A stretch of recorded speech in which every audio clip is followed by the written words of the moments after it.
SP ಅವರ ಹತ್ರ ಮನವಿ ಮಾಡಿಕೊಳ್ತಾ ಇದ್ದೇವೆ. ಈ ಒಂದು ಲಿಸ್ಟಿನಿಂದ ನಮ್ಮ ಹೋರಾಟಗಾರರಾಗಿರುವಂಥ ಮಹೇಶ್ ಶೆಟ್ಟಿ ತಿಮ್ಮರೋಡಿ ಅವರ ಹೆಸರನ್ನು ತೆಗೆಯಬೇಕು. ಒಂದು ವೇಳೆ ತೆಗೆಯದಿದ್ದರೆ ಆ ಹೆಸರನ್ನು ಆ ಲಿಸ್ಟಲ್ಲಿ ಸೇರಿಸಿ ಗಡಿಪಾರು ಆದೇಶವನ್ನು ಮಾಡಿದರೆ ಇಲ್ಲಿ ಖಂಡಿತವಾಗಿಯೂ ಕೂಡ ದಂಗೆ ಹೇಳ್ತಾರೆ ಜನರು. ಕೇವಲ ಸೌಜನ್ಯ ಹೋರಾಟಗಾರರಲ್ಲ, ಇಡೀ ಸಮಾಜ ಎದ್ದೇಳ್ತದೆ ಮತ್ತು ಎಲ್ಲ ಸಮುದಾಯದವರು ಎದ್ದೇಳ್ತಾರೆ. ಯಾಕೆಂದ್ರೆ ಎಲ್ಲರಿಗೂ ನಮಸ್ಕಾರ. ಸೌಜನ್ಯ ನ್ಯಾಯಪರ ಹೋರಾಟ ಅಂತ ಹೇಳಿದ ತಕ್ಷಣ ನಮ್ಮ ಕಣ್ಣ ಮುಂದೆ ಬರುವುದು ಮಹೇಶ್ ಶೆಟ್ಟಿ ತಿಮ್ಮರೋಡಿ ಅವರ ಚಿತ್ರ. ಕಳೆದ 13 ವರ್ಷಗಳಿಂದ ಸಾಕಷ್ಟು ಕಷ್ಟ ನಷ್ಟ ನೋವು ಅನುಭವಿಸಿಕೊಂಡು ಸಾಕಷ್ಟು ತ್ಯಾಗ ಮಾಡಿಕೊಂಡು ಈ ಒಂದು ವಿಚಾರವನ್ನು ಜೀವಂತವಾಗಿರಿಸಿದಂಥ ವ್ಯಕ್ತಿ. ಹೋರಾಟದ ಹಾದಿ ಸುಗಮವಾದ ಹಾದಿ ಅಲ್ಲ, ಕಲ್ಲು ಮುಳ್ಳಿನ ಹಾದಿ. ಕೋರ್ಟು, ಕೇಸು, ತಡೆಯಾಜ್ಞೆ, ಮಾನನಷ್ಟ ಮೊಕದ್ದಮೆ ಮತ್ತು ಅಪಮಾನ, ಅವಮಾನ, ಷಡ್ಯಂತ್ರ, ತುಳಿಯುವ ಪ್ರಯತ್ನ ಎಲ್ಲವನ್ನು ದಾಟಿಕೊಂಡು ಅವರು ಬಂದಿದ್ದಾರೆ. ಅವರ ಹೋರಾಟಕ್ಕೆ ಸಾಕಷ್ಟು ಜನ ಜೊತೆಗಾರರಾಗಿದ್ದಾರೆ. ಈಗ 3 ವರ್ಷಗಳಿಂದ ಏನು ನಡೀತಾ ಇದೆ, ನೈಜ ಅಪರಾಧಿಗಳ ಶಿಕ್ಷೆ ಆಗಬೇಕು ಅನ್ನುವಂಥ ಹೋರಾಟ, ಅದಕ್ಕೆ ಹೊಸ ಹೋರಾಟಗಾರರು ಸೇರಿಕೊಂಡಿದ್ದಾರೆ. ಆದರೂ ಹೋರಾಟವನ್ನು ಹತ್ತಿಕ್ಕುವ ಪ್ರಯತ್ನ ಕೂಡ ನಿರಂತರವಾಗಿ ಆಗ್ತಾ ಉಂಟು. ಎಲ್ಲ ಹೋರಾಟಗಾರರ ಮೇಲೆ ಕೇಸು, ಬಾಯಿ ಮುಚ್ಚಿಸುವ ಪ್ರಯತ್ನ, ಅವರನ್ನು ತುಳಿಯುವಂಥ ಪ್ರಯತ್ನ, ಅವರಿಗೆ ಮಾನನಷ್ಟ ಮೊಕದ್ದಮೆ ಹಾಕುವಂಥ ಕೆಲಸಗಳು ಆಗ್ತಾ ಉಂಟು. ಜೊತೆಗೆ ಈ ಸೌಜನ್ಯನ ವಿಚಾರ ಮಾತಾಡುವಂಥ ಎಲ್ಲ ಯೂಟ್ಯೂಬ್ಗಳನ್ನು ಕೂಡ ಬ್ಲಾಕ್ ಮಾಡುವ ಕೆಲಸ, ಯೂಟ್ಯೂಬರ್ಗಳಿಗೆ ನೋಟಿಸ್ ಕಳಿಸುವ ಕೆಲಸ, ಕಂಟೆಂಟ್ ಬ್ಲಾಕ್ ಮಾಡಿಸುವ ಕೆಲಸ, ಯಾರೆಲ್ಲ ಮಾತಾಡ್ತಾರೆ ಸೌಜನ್ಯ ಪರ ಅವರೆಲ್ಲರ ಮನೆಗೆ ಮುಟ್ಟೆಗಟ್ಟಲೆ ನೋಟಿಸ್ ಕಳಿಸುವಂಥದ್ದು ಎಲ್ಲವೂ ಕೂಡ ಆಗಿದೆ. ಈ ಎಲ್ಲದರ ಮಧ್ಯೆಯೂ ಕೂಡ ಸೌಜನ್ಯನ ಹೋರಾಟ, ನ್ಯಾಯಪರ ಹೋರಾಟ ಇದು ಕಿಚ್ಚು ಹೆಚ್ಚಾಗ್ತದೆ ಹೊರತು ಕಡಿಮೆ ಆಗುವುದಿಲ್ಲ, ತೀವ್ರತೆ ಹೆಚ್ಚಾಗ್ತದೆ ಹೊರತು ಕಡಿಮೆ ಆಗುವುದಿಲ್ಲ. ಯಾಕೆಂದರೆ ಅದರ ಹಿಂದೆ ಇರುವುದು ಮಂಜುನಾಥ ಸ್ವಾಮಿ, ಅಣ್ಣಪ್ಪ ಸ್ವಾಮಿ ಮತ್ತು ಸೌಜನ್ಯನ ಶಕ್ತಿ. ಸಮೀರ್ MD ಅವರ ವಿಡಿಯೋ ಬಂದ ಮೇಲೆ ರಾಜ್ಯದಲ್ಲೆಲ್ಲ ಸಂಚಲನ ಸೃಷ್ಟಿಯಾಗಿದೆ. ಎಲ್ಲ ಜಿಲ್ಲೆಗಳಲ್ಲಿ ಕೂಡ ಹೋರಾಟಗಾರರು ಹುಟ್ಟಿಕೊಂಡಿದ್ದಾರೆ. ಸೌಜನ್ಯನಿಗೆ ನ್ಯಾಯ ಸಿಗಲೇಬೇಕು ಅನ್ನುವಂಥವರ ಸಂಖ್ಯೆ ಹೆಚ್ಚಾಗಿದೆ.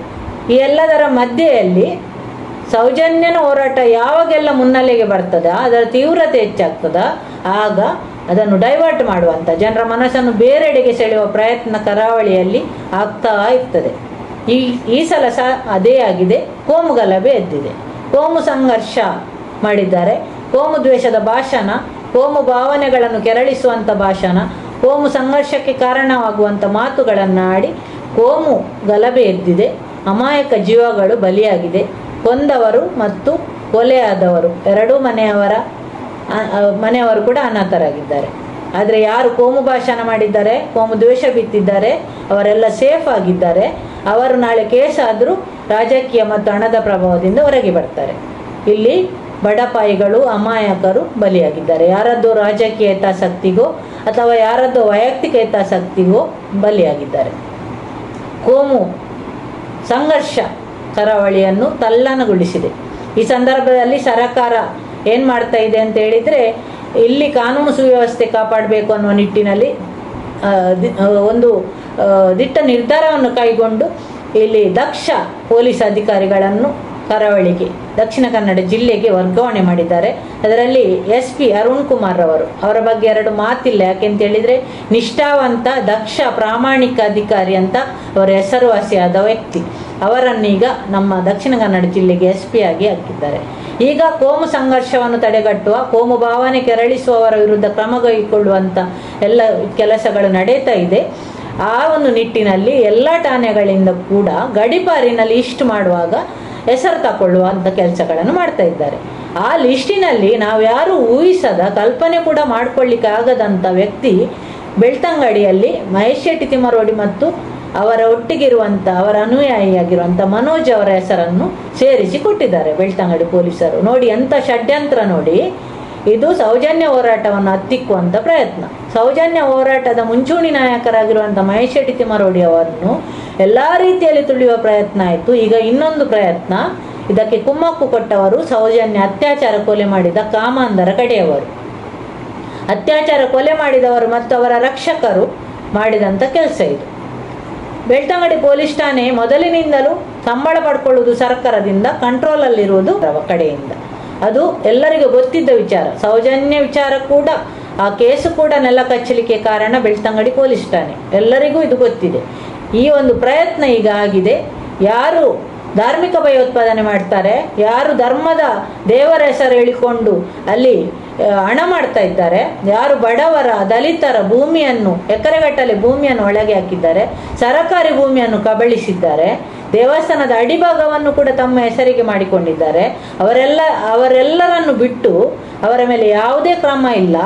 ಒಂದು ಸಾಮಾಜಿಕ ನ್ಯಾಯಕ್ಕಾಗಿ, ಒಂದು ಹೆಣ್ಣು ಮಗುವಿನ ನ್ಯಾಯಕ್ಕಾಗಿ ನಿರಂತರ 13 ವರ್ಷದಿಂದ ಜೀವವನ್ನು ಪಣಕ್ಕಿಟ್ಟು ಹೋರಾಡ್ತಾ ಇರುವಂಥ ಒಬ್ಬ ವ್ಯಕ್ತಿ, ಒಬ್ಬ ನಾಯಕ, ಅವರ ಮೇಲೆ ಇವತ್ತು ಗಡಿಪಾರಿನ ಲಿಸ್ಟ್ನಲ್ಲಿ ಅವರದ್ದು ಸೇರ್ಪಡೆ. ನೋಡಿ ಎಂಥ ಒಂದು ಸಮಾಜದಲ್ಲಿ ನಾವು ಬದುಕ್ತಾ ಇದ್ದೇವೆ. ಇದಕ್ಕೆ 2 ಪಕ್ಷಗಳು ಕೂಡ ಹೊಣೆಗಾರರಾಗ್ತಾರೆ.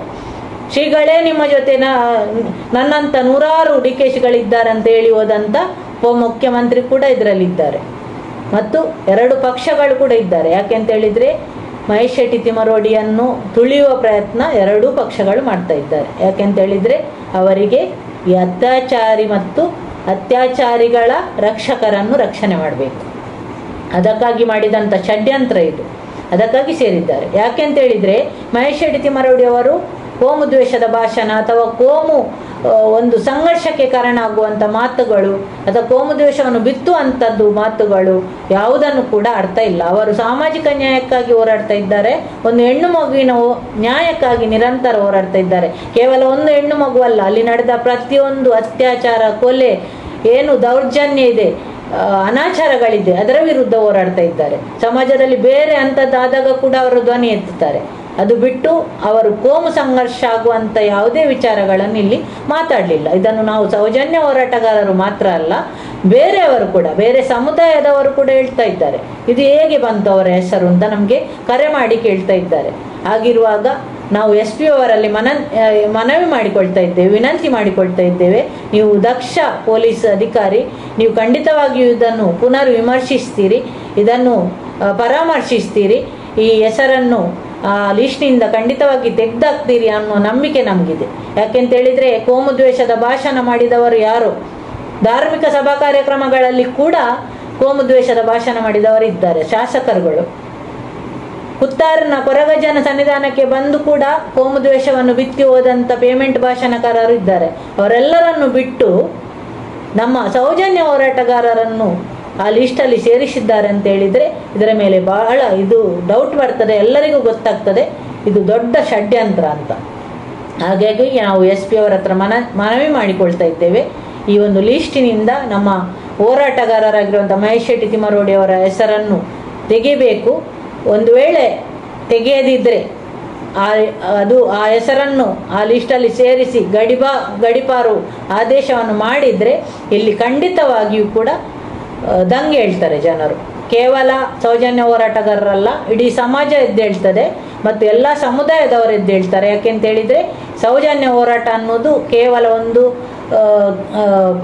ಪಕ್ಷ ಅಥವಾ ಕೇವಲ ಒಂದು ಸಮುದಾಯ ಅಥವಾ ಕೇವಲ ಒಂದು ಜಾತಿಗೆ ಸಂಬಂಧಪಟ್ಟದ್ದು ವಿಚಾರ ಅಲ್ಲ, ಇಡೀ ಸಮುದಾಯ, ಇಡೀ ಸಮಾಜಕ್ಕೆ ಸಂಬಂಧಪಟ್ಟಂಥ ವಿಚಾರ. ಇದರಲ್ಲಿ ಎಲ್ಲ ಜಾತಿ, ಎಲ್ಲ ಧರ್ಮ, ಎಲ್ಲ ಪಕ್ಷದವರು ಕೂಡ ಇದ್ದಾರೆ. ಆಗಿರುವಾಗ ಸಮಾಜದಲ್ಲಿ ಖಂಡಿತ ಗೊಂದಲ ಹೇಳ್ತದೆ, ದಂಗೆ ಹೇಳ್ತಾರೆ ಜನರು. ಹೀಗೆ ಆಗದೇ ಇರಬೇಕಾದ್ರೆ ಸರ್ಕಾರ ಮತ್ತು ಪೊಲೀಸ್ ಇಲಾಖೆ ಇದರ ಬಗ್ಗೆ ಗಮನ ಹರಿಸಬೇಕು, ಇದನ್ನು ವಿಮರ್ಶೆ ಮಾಡಬೇಕು, ಪರಾಮರ್ಶೆ ಮಾಡಬೇಕು, ಇನ್ನೊಮ್ಮೆ ಪುನರ್ ಪರಿಶೀಲಿಸಿ ಹೆಸರನ್ನು ತೆಗೆದುಹಾಕಬೇಕು ಅಂತ ನಾವು ಮನವಿ ಮಾಡ್ತಾ ಇದ್ದೇವೆ. ಸೌಜನ್ಯ ಹೋರಾಟಗಾರರ ಪರವಾಗಿ, ಎಲ್ಲರ ಪರವಾಗಿ ವಿನಂತಿ ಮಾಡ್ತಾ ಇದ್ದೇವೆ.